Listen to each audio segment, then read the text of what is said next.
ऊपर जाके आपका एसी अपने आप ऑन हो जाएगा। टेक ऑफ से अपने आप एसी ऑन हो जाएगा। क्या madam Kindly remain seated for takeoff, please. Madam, please tell captain to come out and say what is the problem. ये this is इन्होंने ऑफ भी कर दिया। Please remain seated. Take off होने से अपने आप ऑन हो Excuse me, sir. Requested to kindly take your seat. Madam why you are not understanding, AC अपने आप ऑन नहीं हो जाएगा टेक ऑफ होने से। For this, you need to understand where does the air comes for the air conditioning system in an aircraft. So it comes from the engine's high pressure section. So taking out engines, some of the air decreases the efficiency of the engine. So when you're about to take off, it is the time where you require the engine's maximum efficiency.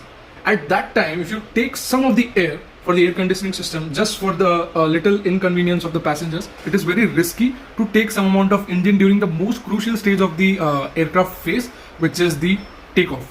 And for that reason, in some aircraft deliberately, or it is the function of the EEC or the engine to shut off the air conditioning system during the takeoff, just so that the aircraft's engine has the full maximum efficiency and has full power to give for the aircraft during the takeoff. And obviously after the takeoff, your air conditioning system comes back, because during the cruise condition or after the takeoff phase, we don't require the full power of the engine. So the engine throttle is taken down because the maximum power is not required after the takeoff. The only maximum power required is during the takeoff or go around of your flight.